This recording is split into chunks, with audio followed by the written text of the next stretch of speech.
Hey everyone, this is Fairy Godmother here. Welcome to my channel. I'm Fairy Godmother, aka Karis Love Child, owner of Pussy Potions and Black Botanica. And I created this channel so I can share with you some spiritual tips, things that I do and practice and know and love and have mastered. And so many people keep asking me about petitions. So before we get started, a petition basically is just like a letter to, it could be your ancestors or to God, to the spirits. Basically expressing yourself and your desires and what it is that you want to accomplish. And people are saying like, well, what do we do with the petitions when we're done? So first, I do want to let you know, when you are writing your petition, make sure it's in present tense.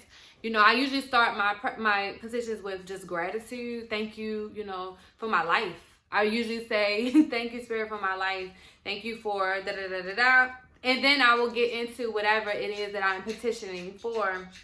And it's really a conversation. Just like how you pray, it's a conversation. But you want to make sure that you're saying stuff in present tense, because when you're writing, your words are very, very powerful. So you want to make sure that you're not saying like, I wish to, or I want. Usually if I'll say thank you for, you know, and I assume the sale. Like I assume that I have it already, because when you're writing too, you're invoking the energy of gratitude and the feeling. The universe responds to feeling. So just know that that's the first things first when you're writing your petitions. You know, you date it with your birthday. Sometimes I put the actual date on it. Sometimes I really honestly don't. But that's just me. Now, if that's the proper way to do it, I have no idea. I know everyone practices their spirituality different. But sometimes I really don't put the present date. I put my birthday on it. I sign it with my full name. Sometimes I'll put my mother's name, her maiden name. And I'm not sure where I learned that from, but I know that it's, you know, you're supposed to petition it just to make sure that they, you know, whoever you are petitioning your petition to, that they know exactly who you are, and it's really, really clear of whose you are. You know, you came from your mama, and your mother, you know, maybe spiritually recognized on a different level than you and have a little bit more respect than you. Just put some respect on your mama name. So anyway, that's how I do it. But you can also anoint your petitions with oil. Usually, this is just what I do and what works for me. And I want to let you know, like, during your spiritual journey, trial and error. Well, I don't like to say error, but just try different things out. And you will be surprised what might work for you. Might not work for another person, but it might work for you. You can keep that on there so I can do the oil. Can you keep the tablecloth on there so I can do the oil on that? Like with the tablecloth. So I was about to do shit. No, go ahead, do your thing. Okay. Go ahead, you can start. Never mind.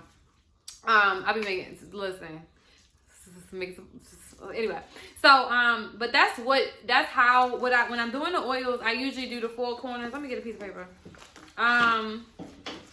So when you put, you know, you got your piece of paper, you got your petition, people use parchment paper, unbleached paper. I honestly believe that use whatever you got. Don't think that, oh, just because you don't have no parchment paper that you can't write a petition. You do not want to make excuses for or delay your magic. If you only have this type of paper, that's okay. Use what you have, but of course, brown paper bags is a way that you can, you know, definitely relate to your spirits on a more natural vibe. But anyway, you write your petition, you anoint it, what is this called? Clockwise. And I usually just, honestly, this me, and I've read some books, and they tell you how to do it, but boom, boom, boom, boom, boom, right? Take the oil. Sealed. You get what I'm saying? So you want to do that. Again, do your research. Don't just take, you know, my advice. Do what works for you energetically. There might be some sigils or some type of thing that you know, want to put into that. But when you're using your oils, and these oils I'm talking about are conditioned oils, you know, blessed oils, conjure oils, whatever you may call them, but whatever oil you're working with, you might not have oil. Oh wow, you know, I feel like at the end of the day, the spirit's gonna hear you. It's really about your intention, and it's really about, you know, how powerful and clear you state it. So write your petition. You can anoint it with some oils. Bless it. I usually take a piece of paper, fold it towards you, because you know, if you want something to come towards you, you want to anoint it. You want to fold it towards you. Sometimes people are folded in 3s, folded in 7s. Usually, oh man. It smells really, really bad. Hold on, y'all.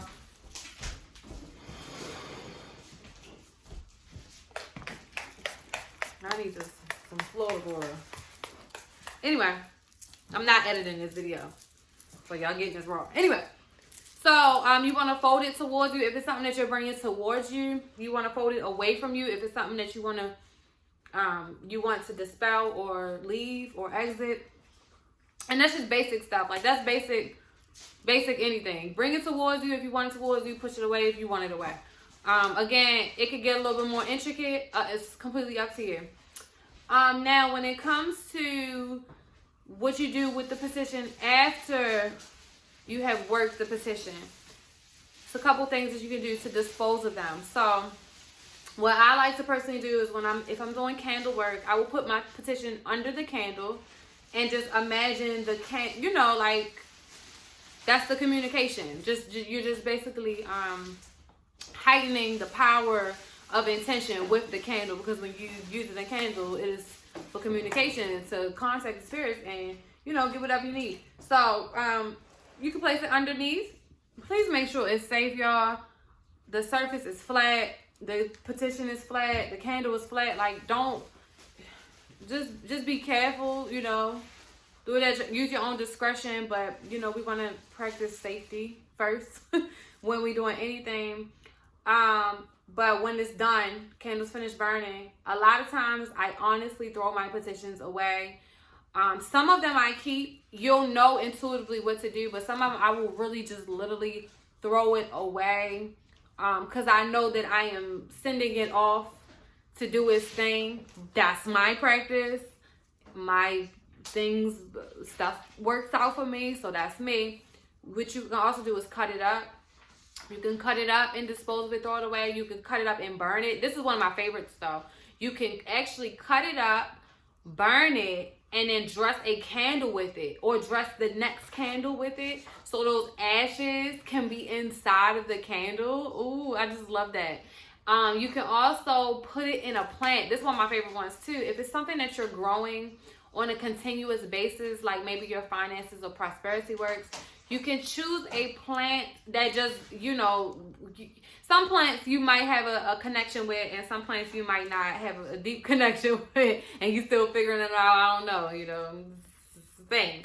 But if you have a plant in your home that you are continuously watering, you could put the ashes inside of that plant. Or you could, I guess you could just bury it. You could just bury the petition, fold it up inside of the plant, but I wouldn't. I would probably burn it. I would probably burn it and sprinkle the ashes inside of the plant and always be watering it. I feel like that just is continuous work of just making sure that over and over, every time you water that plant, you're watering your petition. You're giving life to it. You're giving the water. A lot of us speak to our plants and tell them, hey, how you doing? Have a conversation with it. I feel like you're speaking life into your petition as well. But I just feel like at the end of the day, make sure it's the plant that you're actually taking care of. Don't neglect the plant, because then you'll be neglecting your petition. So you want to be very, very careful about that. What's another thing you could do with a petition? What else can you do with a petition? You can literally just throw it away, burn it. You can save them. Some people save their petitions. Oh, this is one of my favorites too. You can save your petitions, all of them together, and then like at a full moon you could burn them all together, and it's like all of your magic is just heightened. I love that one actually. Some of my petitions I do save. It's like more of the short term type of requests I kind of like and it be done, but my long term petitions I actually hold on to them, and I hold on to them and I can feel them. Like, I don't know. It's just like you just know that this is something I'm holding on to. It may not have manifested yet. It's kind of like even like with your journals, like you write your desires down and you're like, oh my goodness. You go back to them and you see that they did manifest eventually. So sometimes I do that. It just depends on the type. And with your spirituality, this is your world. So you want to make sure that you are always pouring into your magic people can lead you, of course, in the right direction, but this is your work, this is your magic, this is your desires, your requests.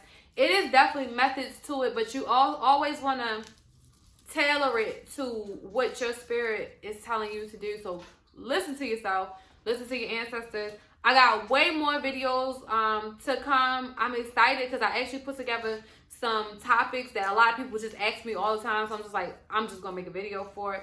But please, you know, if you have any specific questions about anything dealing with spirituality, if I am experiencing it and can answer that question, I will. But let me know in the comments what y'all would like to talk about. What do y'all want to know? What are you curious about? What do you need help with and guidance? Because that's why I'm here. You know, I feel like I'm here to help you with some of the basic stuff. I feel like there's not a lot of information necessarily that's accurate on basic stuff. Like, I'm not getting into, you know, anything a little deeper yet, because I feel like that's not really for the mass information. I think sometimes, you know, you kind of gotta private spaces, but just basic stuff that I feel like, for me, I'm a black girl from America that did not grow up around, you know, alternative methods for spirituality that actually connected with me.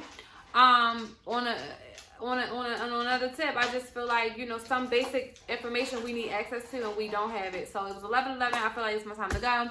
I hope this video is helpful for you. If it was, please give it a thumbs up. If you want to learn more, definitely subscribe to my channel and just look at some of the other videos. And I'm thankful that you have even decided to give me the opportunity to talk to you today. So I am your fairy godmother. Make sure you subscribe. Follow me on Instagram at Black Botanica and Pussy Potions and Carrot Love Child. You can follow me on everything. And I'll talk to y'all later. Okay, bye.